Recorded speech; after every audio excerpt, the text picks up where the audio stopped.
is everybody's week going? How did we do last week? Still working on look. That was always a work in progress too, right? Well, she had it. It's got to be ongoing, right? Like look is something that you don't ever stop because it's something that you're going to always use. And it's also going to be your tool if you ever need to fix a behavior later. Look is going to be your kind of workaround. Yeah, and it happens overnight. It does. Like you look at them one day and they look at you like, I'm not doing that. And you're like, what do you mean you're not doing that? You know this one, right? Like, I got the good treats even. Yeah. And it's kind of like they're testing your will, right? Like, how bad do you want me to do it? How important is it to you? And I don't want to, right? Like, it's the shoulder slumped, like the pouty face, like, no. Seems to be, and maybe I'm reading it wrong, but she seems to be aggressive towards other puppies. I mean, she kind of wanted to go after Grizz. It is an energy thing, and it's her energy, right? And it's also, this teenage phase is the second stage of socialization, right? So this is where they go, I liked dogs yesterday, now I'm not so certain I trust dogs, right? So you have to work even more diligently now with socializing with new dogs, different sizes, different ages, and different energy levels to let her know that dogs are okay. But we're not going to hold her back tight like this, right? Because we don't want her to know that this behavior is okay. So what are we doing? So get her attention. Look. Look, Maggie. Maggie, look. Hey, sit. Sit. Good girl. We're going to give her a reward real quick. Sorry, I don't have treats in my pocket yet. Sit. Thank you. Good girl, Maggie. We're not going to remove her from the situation. Come here, Simon.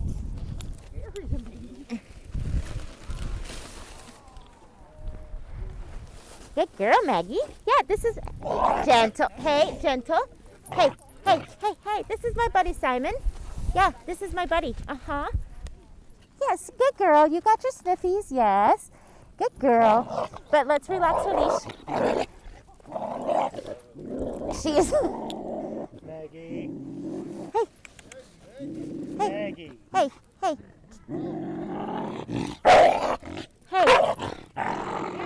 Maggie. Okay, that was a little over the top. Hey. Hey. Yeah, relax. This is Simon. This is my buddy. Hey. Yeah, this is my buddy Simon. Hey. Hey. Maggie. Sit. Hey, sit. No. Maggie. Hey, yeah, thank you. Do you have a couple cookies in your hand? Thank you. Maggie, come here. Sit. Sit.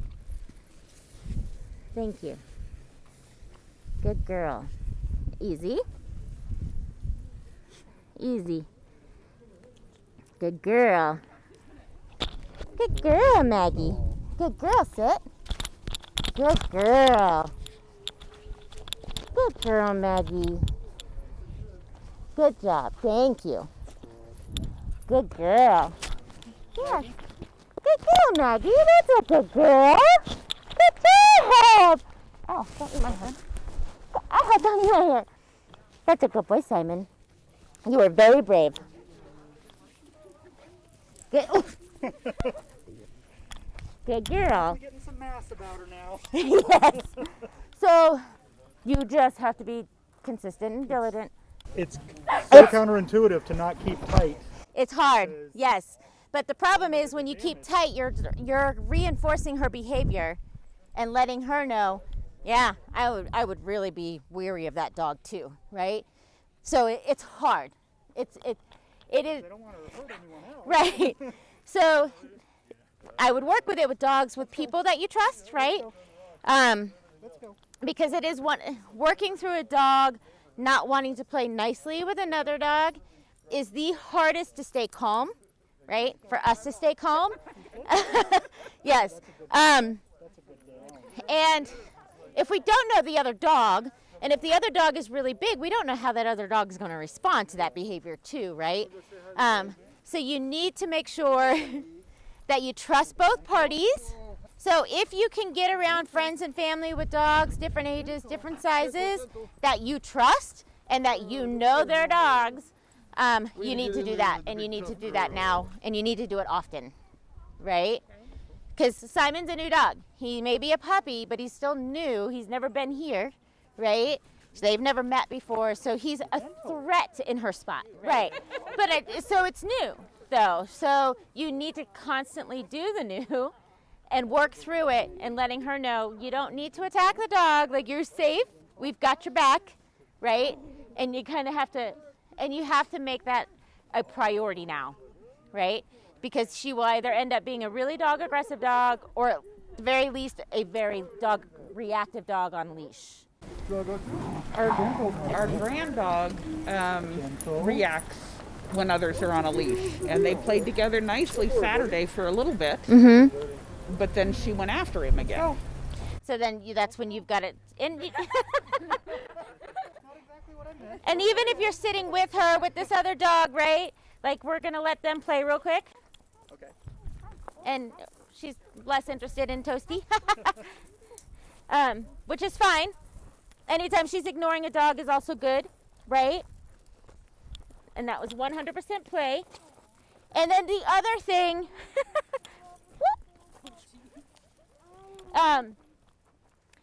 in the last class, never, ever, ever punish a growl. Ever. Ever, right?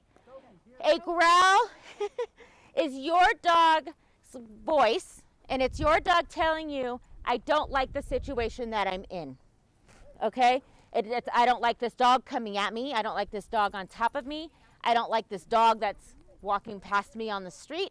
Whatever the situation is, I don't like this human, something about this person, right? If we punish the growl, we take away their voice, which makes them think I only have one choice and I'm just gonna go for it, right? If I'm uncomfortable, I'm gonna bite them because you told me I'm not allowed to tell you I'm uncomfortable, right? So we will never ever punish a growl. We respect the growl. We listen to the growl. We look at the situation that our dog is in. Is it new? Is somebody else new? Is a dog new? What is the environment that's causing my dog to growl right now? And what is my dog not liking, right? And then we see if we're in that situation again, does my dog growl again, right? And we're still gonna comfort our dog. We're gonna say, okay, I know you're uncomfortable, but we have to go right past this house to get home. So I'm with you, I'm gonna protect you, I'm gonna get you home safely, and nothing's gonna get you. And we're gonna keep going back and forth past that spot that they growled in to show them that there's no reason to growl, right? Like when she's getting growly face with a new dog, if it's in a situation that you can control with dogs that you know and people that you know and trust, that the other dog's not going to be like, oh, you want to go? Right? I'm going to take you down. Then you're going to let her growl. You're going to kind of hold on to her. You're going to comfort her a little bit, but you're not going to remove her from that situation. You're not going to say, yeah, growl at this dog and I'm going to take you away because that dog is dangerous, right? Like, I'm going to be here with you. We're going to get to know this dog together. We're going to get to know this situation together, and we're going to see we're all okay, and we can all be friends now, right? Now, if you have a friend's dog when your dog is growling and your friend's dog is like, oh, yeah, we don't play like that around here, and that dog goes to correct your dog, and it's not just a gentle snap right back, but it's a, I'm going to tear your jugular out, then you remove your dog from that situation, and yep, we're not going to try this one, right? So you just need to find dogs that you can trust with people that you trust that know their dogs and know how to control their dogs, right? To work through that. Well, what we're going to do today is I'm going to actually, because these are young guys and they're fast, is I'm going to close the gate behind us, or at least kind of seal up the door a little bit. We're going to let them all go off leash, and we're going to let them wrestle. We're going to let them play, and we are going to work on getting them to come to us away from all that fun, exciting playtime, right?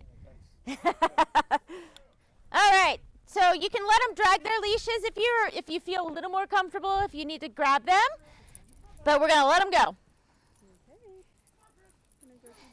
So basically we're gonna have a dog park today.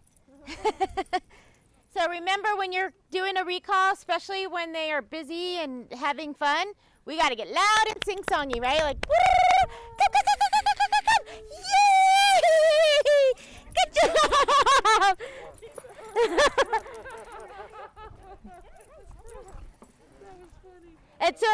We're not taking them away from play. We don't want them to think come means my good time's over, right? So we're just gonna come. Good job, give a treat, and then let them go back to play. So it's not always aggressive, right? You're not convincing me. She's vocal. She's vocal, but watch her body. She plays rough. Now, a lot of it, she's more growl than she is bite. And her tail is relaxed. She's not going, but she's a bully. And the growl is scary, right? Like the vocalness, because we don't want our dogs to have noise, but she does. And she'll probably always play vocally, right? It's just a matter of watch her body. She's a bully. She's a dominant alpha dog.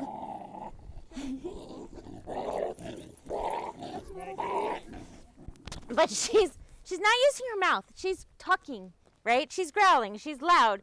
Indy comes back to play. He's being submissive to her. He's like, fine. But watch her body. Her body's soft. Her tail is wagging. She's playing. She's just vocal. Some dogs are, right? Leave her loose, though, because we need her to learn, right? This is a controlled environment. Relax. It's good for Indy too, right? Exactly. Hey, time out. You're going to pause. Yeah, we're going to pause for a second. Hang on. Oh, yes. Let's just relax for a minute. Okay. Good girl, Maggie. Actually, I'm rewarding her because she just sniffed both of these dogs and had zero reaction, right? So anytime she gets in that kind of like mode, touch, recall, let's break her focus, break her attention, right? We don't want to let her stay in that state because then it escalates, right? If the longer she gets to sit there and bark at a stranger, there's somebody I don't know, there's a dog I don't know, I'm going to do that. The minute she starts barking and that, because of that, we're going to remove her, right? Or just call her off. Like, you just want to break that focus, right? So we're not going to tie her up. We're not going to pin her down. We are just going to change her focus. So we obviously don't want to go to, like, off-leash dog parks with her right now, right? God, no. Because those dogs are likely to hurt her back. And don't be afraid of the noise. The noise is nothing, right? If you ever met my white pit bull, and he's a pit bull, so automatically people already like kind of hesitate. He thinks if you're alive and breathing, it does not matter what species of animal you are on this planet, you should be his best friend. And if you are across the street from him, especially if you're a dog, he starts letting out this high-pitched, and I don't know why male pit bulls sound like big giant girls, and it's, and everybody just looks and he just starts like going berserk. And I'm like, okay, he doesn't want to eat your dog. He wants to say hi. And they're like, I'm not letting my dog say hi. And I'm like, I promise you, he doesn't understand how you can be walking on the same street and not be best friends. And they're like, okay, so they'll come over and say hi. And he's just like, woo, and he gives them a good sniff and then he's ready to continue on his walk, right? So you just tell people, like, my dog's vocal. She likes to talk, right? But when you're uncomfortable with it, you don't go get crazy and like worked up and try to remove her because you're feeding into her energy. Just call her off, right? She's incredibly responsive to pull her away, okay? But you have to do it calmly, right? And you're only pulling her away long enough to distract her and to break her focus. And then she's going right back in. So she's having these opportunities to make mistakes, but you're right there to pull her off and correct her, and then she goes back out, right? Some dogs are a little more stubborn. Maybe it takes 30, 40, 50 times before she's like, okay, fine, I get it, right? And just keep keep it up, right? Like it's not like I did it for a week or two. This is going to be something that's ongoing consistently, right? Like, I mean, for 1 to 2 years. So the other suggestion too is keep play dates, consistent play dates with new dogs as often as possible. New dogs, exercise her first, right? So she should never go into a play date not having had exercise first. The play date's not the exercise, the play date's the reward. Keep her going at all times. Like, nothing for Maggie is free, right? Like, she has to work for every ounce of kibble. So that means even if for the next start with a week, build to 2 weeks, she does not eat food out of a bowl at all. Yeah, she does. But take one of her meals or half of her meals and hand feed her throughout the day by making her work for it. Okay? And keep doing that. Do it for a week, do it for 2, see how it adjusts her behavior, see if it affects her at all as far as her responsiveness to you, right? More walks through the neighborhood, do different trails and paths through the neighborhood, right? Like, just keep exposing her to as much new and strange as possible. So you have got to stay on top of it and consistent 100% of the time. And if you cannot, if you can't, that's when she gets a timeout, right? Okay, you're going in your kennel, like, just because the 3 of you want to have 5 minutes to eat a bowl of ice cream, right? And not be on top of Maggie. So Maggie goes to her place or she goes in timeout, right? And don't be afraid to do it as long as you're not angry and you're not punishing her when you put her in her kennel. But if you just need a minute in the kennel, right? Like, he gets 5-minute breaks in the kennel because he is in that stage where he bites, and he bites hard, and it hurts. And he can't hear, so you can't do the quick, short, ah! Right? And that sort of, so sometimes me and my dogs look at each other and we're just like, we can't take it right now. Like, and he gets kennel, he gets a Kong, he goes and lays down for like 5 to 10 minutes so my dogs and I can look at each other and go, okay. She's not doing well in her crate anymore. She was fine, and now it's like she considers it a punishment, and she barks, and we give her a Kong in her kennel, and we try and give her some alone space. She's not responding well to that anymore. She's also in that second phase, right? Teenager. Yes. And she's like, screw you, I don't want to be in here, right? Like, it's worse than starting with the young puppy too, because they know it, you know they know it, they know it, and they're going to see how important it is, right? Like, how bad do you want it? And that's hard, because it's hard for you not to be frustrated, kind of like when she's growly. It's hard for you not to escalate to that next level of energy yourself, right? And that's the hardest thing, and if you have to, you go in, right?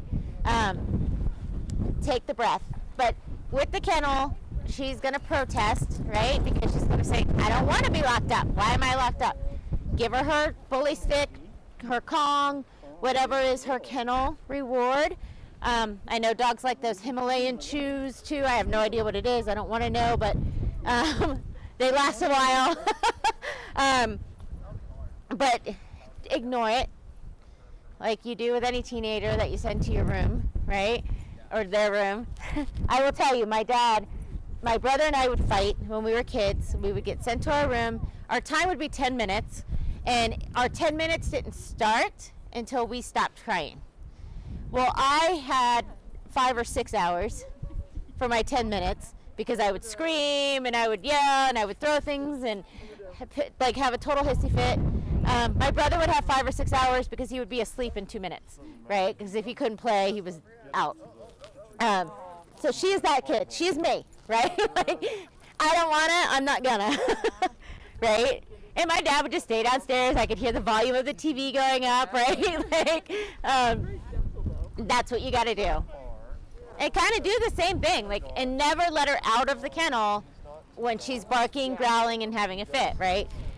She only comes out when she's calm. So, yeah. When I walk him around the park, and let's just say there's a situation where there's a huge, big kind of lean dog, Uh-huh. and they get off their leash, and they come attack my dog. What do I do? That's different, because that's a dog that you can't control, right? It's a dog you don't know. So if you can, pick up your dog. You pick up Toasty and you turn your back, right? And are there other owners around? Has this happened? No. Oh, but I'm just saying, one time I did walk him, and there was a big dog, and she could barely control him. She almost lost it, and that dog would have came and totally tore up Toasty. Yes, he would have if that dog would have gotten free. Yes. If you can change your direction to get away, right? Because that's not a I need to train my dog situation, that's a I need to save my dog situation. Because you don't know the other dog, you don't know the other owner, and you don't know what that dog knows, right? So you find a way to remove yourself, okay? So if you can tuck in between two houses if you need to, or change direction or go the other way for a minute, you just, because if you're gone, you're hiding, kind of speak. The other dog should calm down once you're out of sight. What if I had mace? So mace doesn't always work on big dogs. No. So it will sometimes make the big dog meaner, right? Because now they're agitated, right? If you see that happening, just try to get away. Don't run, because that will cause the dog to have chase, right? So you pick up Toasty and you walk away, and you go the other direction. You cross the street, right? Like go tuck behind a house or tuck behind a car for a minute, let them pass. And even ask that person, say, hey, do you have control of your dog? Or get control of your dog, right? And but focus more on trying to get away. If you're walking every day and you see that same person that can't control their dog, then don't go wherever she's coming from. You avoid that whole thing always, right?